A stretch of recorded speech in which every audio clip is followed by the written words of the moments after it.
Suara ping tiga kene jatah.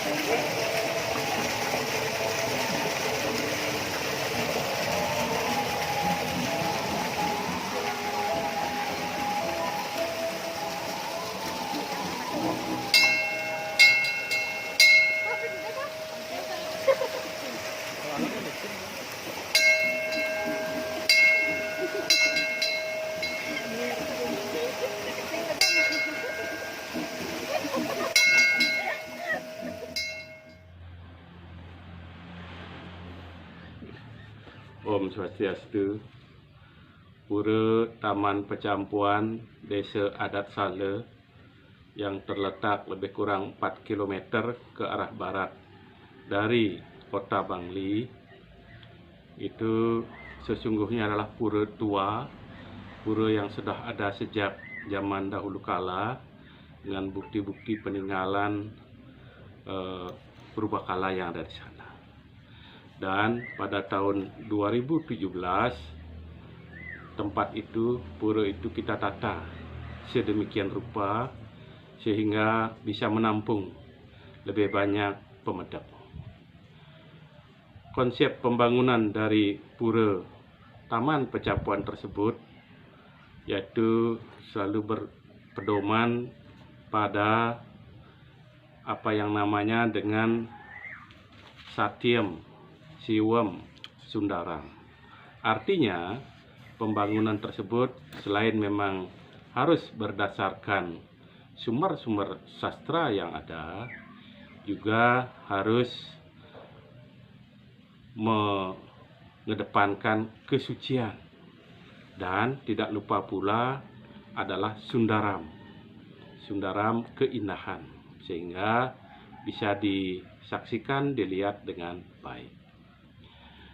Yang pertama yang terkait dengan konsep pembangunannya itu sesungguhnya adalah mencerminkan catur yuga yang ada, yang kita pahami Kerta yuganya, Trita yuganya, Dwapara yuga, dan Kali yuga. Terkait dengan Kerta yuga, di sana kita suguhkan, kita bangun sebuah lingga yang lengkap di atasnya ada patung Siwa. Jadi lingga ini ada lingga, kemudian ada pula yoni. Yoninya itu adalah berupa telaga. Jadi lingga, yoni, segara, gunung, adu muka, itulah sesungguhnya konsep dari ajaran agama Hindu. Lingga yoni ini, perpaduan inilah yang akan menghasilkan, menjadikan sesuatu di jagat raya ini. Lingga yang kita bangun di sana itu di bawah patung Siwa adalah lingga yang sesuai dengan sumber-sumber yang ada, itu adalah lingga yang paling komplit. Karena lingga itu dibangun terdiri dari 3 baga. Baga yang paling atas itu adalah baga yang namanya Rudra Baga, kemudian Wisnu Baga, dan Brahma Baga. Kemudian di atasnya itu menyembul patung Dewa Siwa. Itulah konon katanya itu merupakan lingga yang lengkap. Kemudian telaganya itu atau kolam atau telaga itu menyimbolkan yoninya, Purusa Perdana, perdananya berarti. Pertemuan Purusa Perdana inilah yang menyebabkan terjadinya apapun sesuatu yang ada di bumi ini. Dan ini sekali lagi kami sampaikan adalah salah satu ciri dari Kerta Yuga. Karena pada zaman Kerta Yuga yang dipuja, disembah oleh umat itu adalah lingga. Lingga ini sangat utama, sarana yang sangat utama sekali dalam pemujaan. Jangankan kita melantunkan doa-doa puja-puji, duduk saja kita di depan lingga itu sudah akan mendapatkan vibrasi kekuatan kesucian yang kita inginkan. Asal kita memang sungguh-sungguh yakin percaya dengan hal itu. Itu di Karta Yuga. Kemudian yang berikutnya Tretya Yuga itu antara lain disimbolkan dengan adanya di sebelah berikutnya apa yang melukiskan melambangkan zaman Tretya Yuga itu adalah adanya patung Anoman yang di jembatan itu. Jembatan itu ada patung Hanoman. Hanoman ini adalah adanya pada zaman Ramayana. Ramayana itu sendiri adalah merupakan salah satu wiracarita yang memang ada di periode Tretya Yuga. Hanoman ini adalah lambang pelayanan yang tulus ikhlas. Pelayanan yang kalau kita sebut sekarang adalah pelayanan yang niskama karma. Perbuatan, pekerjaan yang dilakukan tanpa menggantungkan diri kepada hasil yang akan dicapai. Ini ada dalam cerita yang pemirsa semuanya sudah tahu. Kami ingin mengulang sekali lagi. Itu di akhir peperangan antara Rama dengan Rahwana. Di sana seluruh bala tentara, seluruh yang ikut dalam peperangan itu dikumpulkan oleh Sang Rama. Seluruhnya diberikan hadiah. Seluruhnya. Termasuk yang terakhir diberikan hadiah oleh beliau adalah Sang Anoman. Sang Anoman pada saat itu diberikan sebuah hadiah yang memang luar biasa, yang spesial, utama sekali. Karena yang diberikan pada saat itu adalah sebuah kalung. Kalungnya Dewi Sita. Kalung yang dipakai pada saat pawiwahan. Ini luar biasa. Pada saat itu Sang Hanoman dengan sopan sekali, dengan penuh rasa bakti mengambil kalung itu, dan beliau menyatakan tidak menerima pemberian dari Sang Rama tersebut. Pemberian tersebut tidak sesuai dengan apa yang diharapkan. Lalu kalung itu diputus sedemikian rupa sehingga permata-permata itu berhamuran di lantai. Semua hadirin pada saat itu tercengang. Mengapa Sang Hanoman begitu dengan Sang Rama? Akhirnya jawabnya Sang Hanoman bahwa sesungguhnya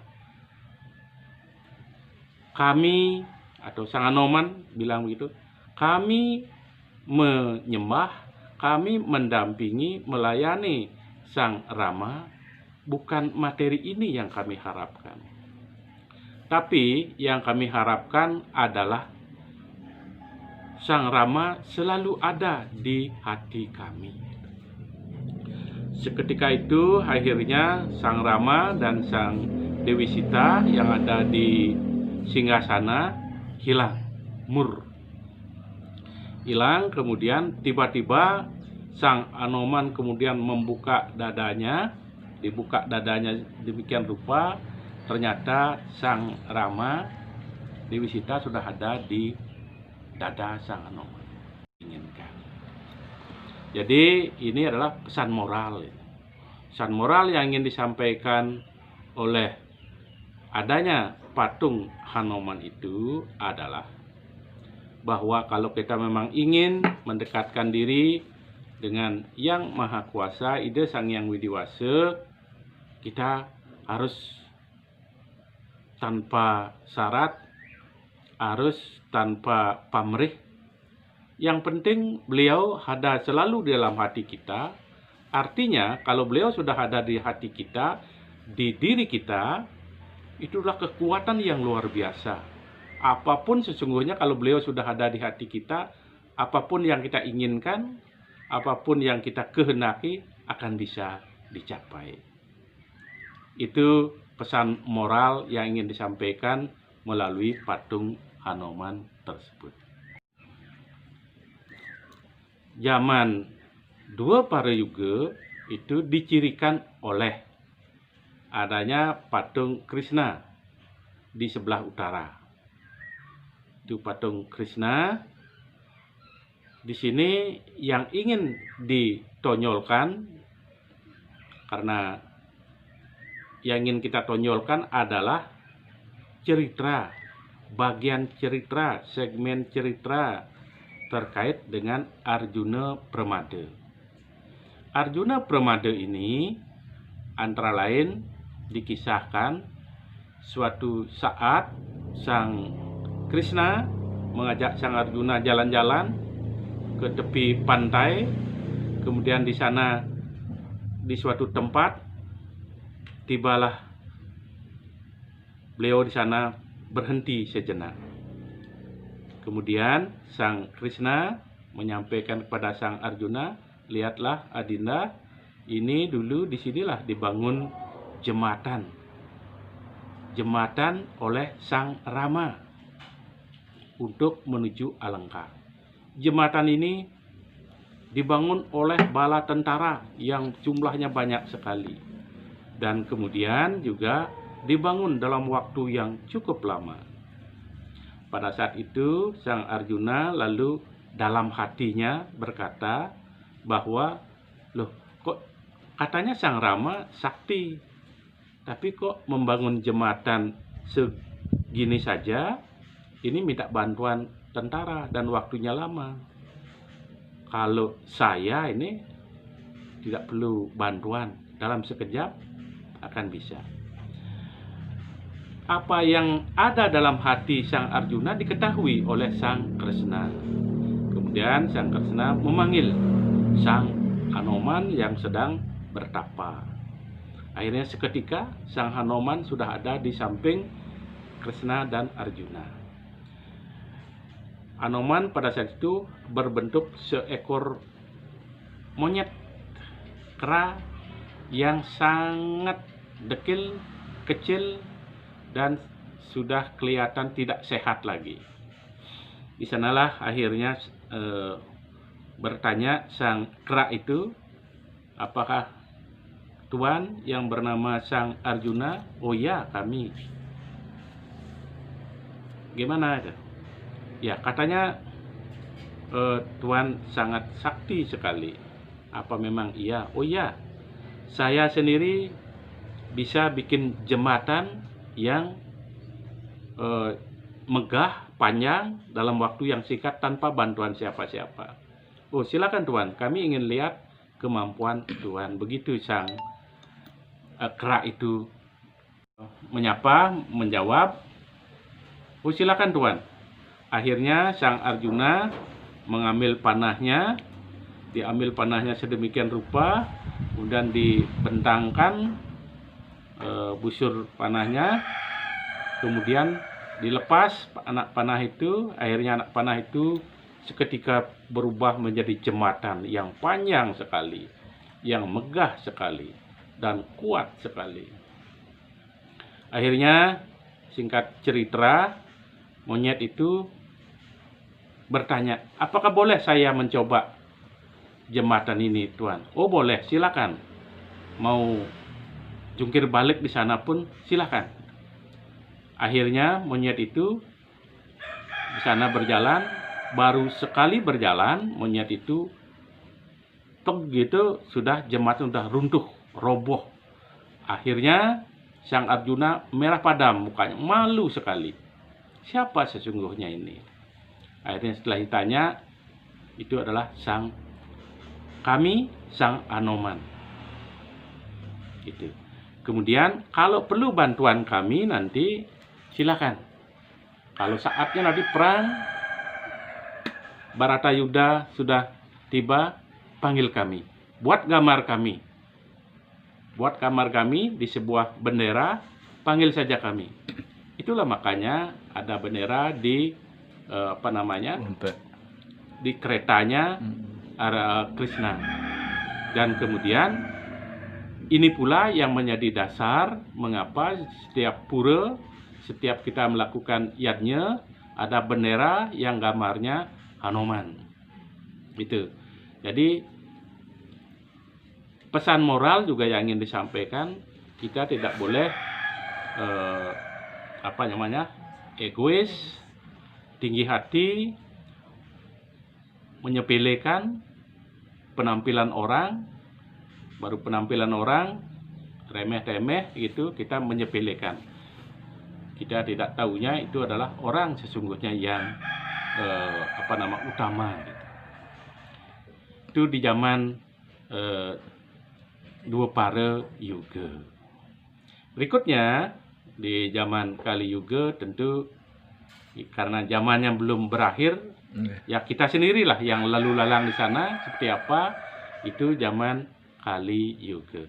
Jadi demikian beberapa bangunan yang ada di sana yang memang dibangun bukan saja kita mengutamakan estetika, kesenangan kita melihat, tapi harus ada pesan moral.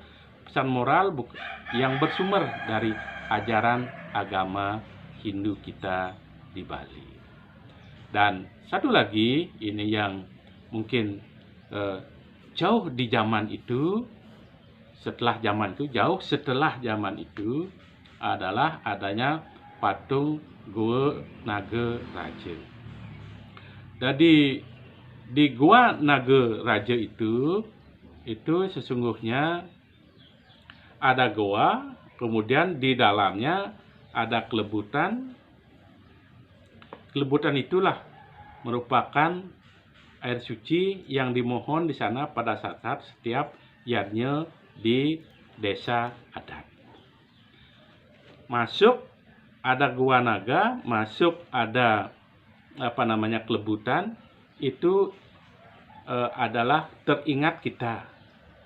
Tidak jauh beda dengan apa yang sesungguhnya dulu pernah ada, yaitu dalam perjalanan Ida Dangyang Nirarta.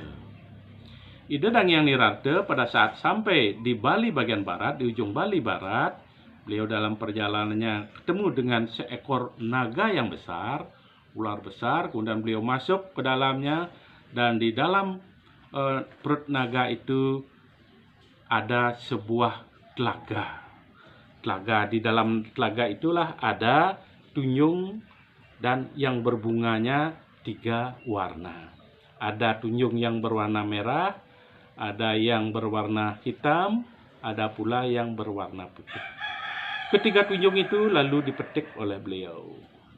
Dipetik kemudian diselipkan di telinga yang merah, diselipkan di telinga kanan, yang hitam diselipkan di telinga kiri. Dan yang putih sendiri dibawa oleh beliau, ditaruh di depan ulu nangan ida atau ulu hati. Ini adalah mencerminkan bahwa sesungguhnya di Bali sebelum kedatangan Ida Dangyang Nirarta itu sudah ada konsep yang namanya Trimurti. Trimurti, Brahma adalah merahnya, Wisnu hitamnya, Siwa putihnya. Inilah tiga hal ini. Trimurti itu yang sudah ada pada saat itu, atau bunga tunjung itu kan tidak dirusak, tapi diselipkan di telinga. Artinya itu bentuk penghormatan. Pesan moral yang ingin disampaikan melalui bangunan itu adalah bahwa siapapun yang datang ke Bali sekarang ini tidak boleh lagi mengganggu konsep Trimurti yang sudah ada. Konsep Trimurti yang sudah ada ini jangan diutak-atik lagi. Itu pesan moral yang ingin disampaikan melalui bangunan Goa Naga Raja. Nah, jero. Kemudian ada pula di sekitar, di sekeliling dari lingga itu ada kumbe. Kumbe atau bahasa sekarangnya itu adalah semacam periuk gitu, bulat-bulat gitu. Itu jumlahnya 108. Kumbe ini sesungguhnya di dalamnya itu, di dalam kumbe ini itu memang jadunnya ini adalah pasir yang memang ada di Sungai Gangga dan batu-batu yang memang dimohon khusus di Sungai Gangga di India. Jadi kita berharap, kita bermohon karena di sana memang Ista Dewatanya adalah Dewi Saraswati, yang salah satu juga adalah terkait dengan penyucian itu. Kita mohon Warunugraha agar beliau memberikan juga vibrasi kesucian Dewi Gangga di sana. 108 ini seperti kita ketahui bersama, terutama di Bali, memang bilangan yang sangat sakral. 108 berarti 9. Sangat sakral sekali. Dan kebetulan, ini kebetulan sekali jumlah pengarep, krama pengarep kita di Sale 108 karang. Ini suatu hal yang memang kebetulan itu. Itu pada saat membuat itu, seluruh krama pengarep itu yang nagingin jatuh nih kan, batu yang kita mohon di Sungai Gangga maupun pasir yang kita mohon. Pasirnya itulah pasir yang kita mohon di hulu Sungai Gangga. Itu. Nggih. Nggih, pun. Nggih.